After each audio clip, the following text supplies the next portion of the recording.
Ok, donc je vais répondre à cette opposition une et une seule fois. À moins que vous vouliez que je fasse un live, mais après le live, ce sera tout.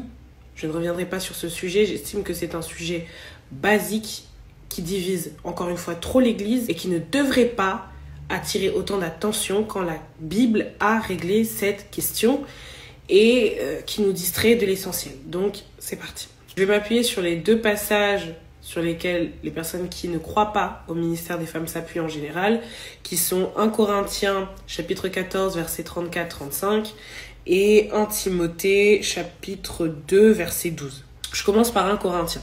Dans ce passage, l'apôtre Paul fait ce qu'il fait dans la plupart de ses épîtres, qui est d'essayer de mettre de l'ordre, de structurer, de donner un guide de fonctionnement pour les églises qu'il a fondées. Et lorsqu'il s'adresse à cette église de Corinthe, cette église n'est pas différente de la nôtre. Elle rencontre, elle aussi, des challenges. Il y a des désordres. Ces églises rencontrent les mêmes challenges que nous aujourd'hui parce qu'il n'y a rien de nouveau sous le soleil. La vie en communauté, ça vient avec sa part de challenge. Et donc, ce qu'il dit, c'est que dans le déroulement des cultes qui se tiennent dans ces églises, les femmes, qui à l'époque perturbaient beaucoup le déroulement du culte, doivent se taire, parce qu'à cette époque, ce qu'il y a de différent en revanche, c'est le déroulement des cultes, où les gens ont le droit de poser des questions, mais malheureusement, les femmes posent tant de questions à leur mari que leur mari ne suivent plus ce que l'enseignant est en train de partager, et donc ça crée des bavardages, pendant que l'orateur principal est en train de parler, et ça crée un désordre. Donc, dans 1 Corinthiens, chapitre 14, versets 34 à 35, il est question d'ordre pendant les cultes et dans l'église.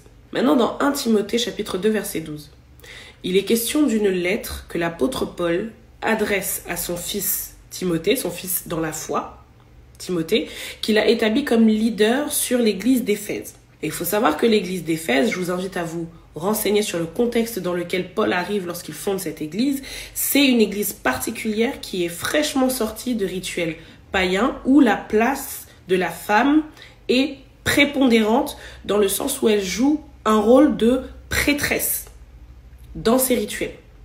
Et donc l'église d'Éphèse, que Timothée est appelé à l'idée, est une église qui n'est pas encore complètement déprogrammée, vidée, séparée de ces rituels. Et donc pour éviter que ces rituels païens ne viennent se mélanger à leur foi toute neuve et fragile, Paul recommande que les femmes n'enseignent pas dans l'église d'Éphèse. Au verset 11, il passe au singulier. D'abord, il avait dit les femmes, et ensuite il passe à la femme. Certains pensent même qu'il désigne une femme en particulier. On ne sait pas quel drap il y a eu là-bas. Mais il est question de traiter des choses relatives à l'église d'Éphèse. Mais Paul n'est pas contre le ministère des femmes. Et Paul, si on le prend comme représentant de Dieu, Dieu n'est pas contre le ministère des femmes. Mais je reviens à Paul. Dans le verset 10 de ce même passage, il parle des femmes ayant pour profession de servir Dieu. Ça veut dire qu'il y a des femmes qui ont pour profession prêcher la parole, d'enseigner les saints, de faire des nations des disciples. Et c'est ça qui est censé déjà vous dire que Paul n'est pas contre le ministère des femmes.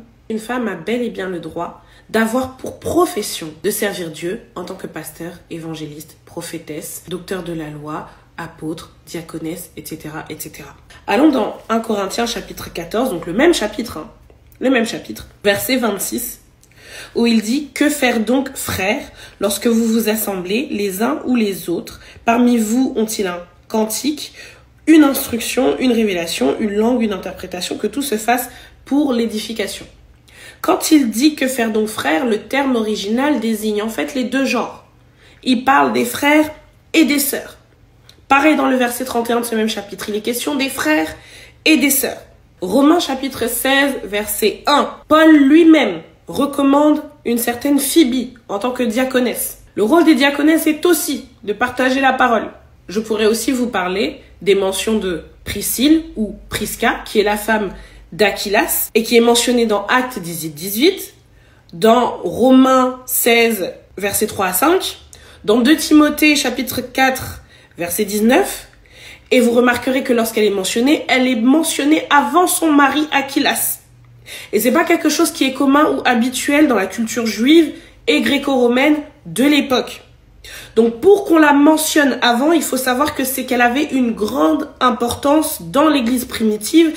Les historiens sont même persuadés qu'elle avait un rôle de leader spirituel à l'époque. D'ailleurs, c'est elle et son mari qui l'ont enseigné, qui lui ont appris à être un peu plus assis dans la parole avant qu'il devienne apôtre. Donc expliquez-moi comment Paul peut lui-même être le fruit du ministère d'une femme et ne pas croire au ministère des femmes. J'avance encore. Romains, chapitre 16. J'aime bien le chapitre 16. Verset 7. Paul lui-même mentionne encore Junia. Junia, c'est un apôtre qu'on a tenté de masculiniser, mais il n'y a aucune preuve que Junia était un homme. D'ailleurs, dans la culture juive à cette époque, il n'y a aucun homme qui s'appelle Junia. Junia est un nom de femme. Et Paul la mentionne comme quelqu'un de notable parmi les apôtres. Et pour être parmi les apôtres, c'est qu'on est soi-même apôtre. Je ne sais pas si tu sais ce qu'est le rôle d'un apôtre. Le rôle d'un apôtre, c'est bel et bien de mettre les fondements d'une église. Et quand on fonde une église, on ne le fait pas sans enseignement de la doctrine de Christ, donc de l'évangile.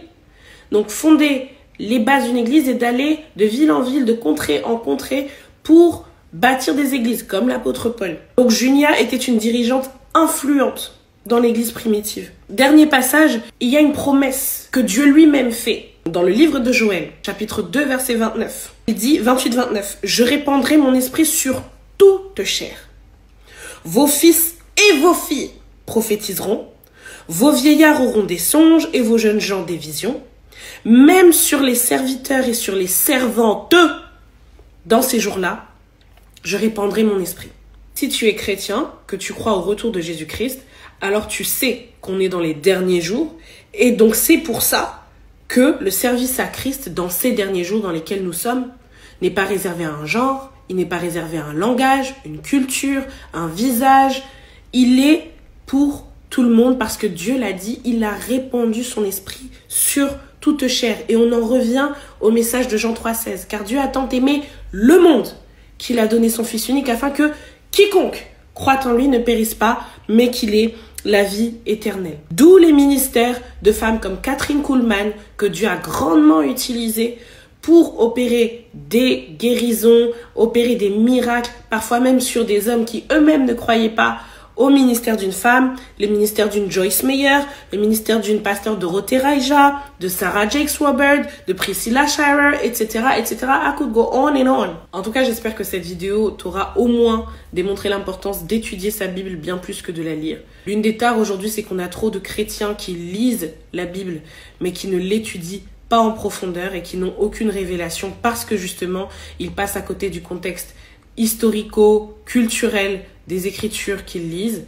Paul lui-même le disait, la lettre tue mais l'esprit vivifie. Donc ma prière, c'est que tu puisses, toi et toutes les personnes qui ne croient pas au ministère des femmes, accéder à cet esprit qui vivifie et qui permet de vous faire comprendre l'esprit de la lettre, qui est plus important que la lettre en question. Si toutefois ce mini-exposé n'a pas suffi à te convaincre, ce n'est pas grave. Tu peux continuer de tout simplement écouter les hommes qui prêchent la parole de Dieu. Je trouve ça dommage de limiter Dieu à un genre, mais ce n'est pas grave, encore une fois.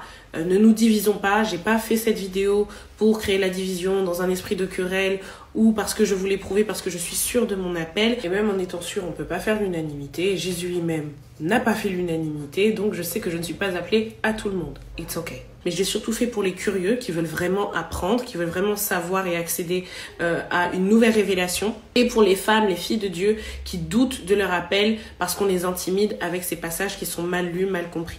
Dans tous les cas, ne nous perdons pas dans les débats, dans les commentaires, s'il vous plaît. S'il vous plaît.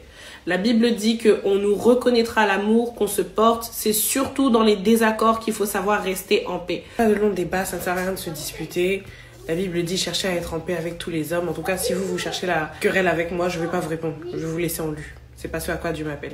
Pardon, j'ai des âmes à gagner. Ah oui, et je tiens à vous inviter à la conférence des femmes de gloire qui aura lieu les 12 et 13 avril prochains au centre de la parole Shekinah de Lille. Je vais vous mettre le flyer à la fin de la vidéo. Quant à moi, c'était Évangéliste Jessie. Je vous donne rendez-vous comme d'habitude tous les dimanches de 9h à 12h au 17 avenue Jean Lebas. Shalom, shalom, bye bye.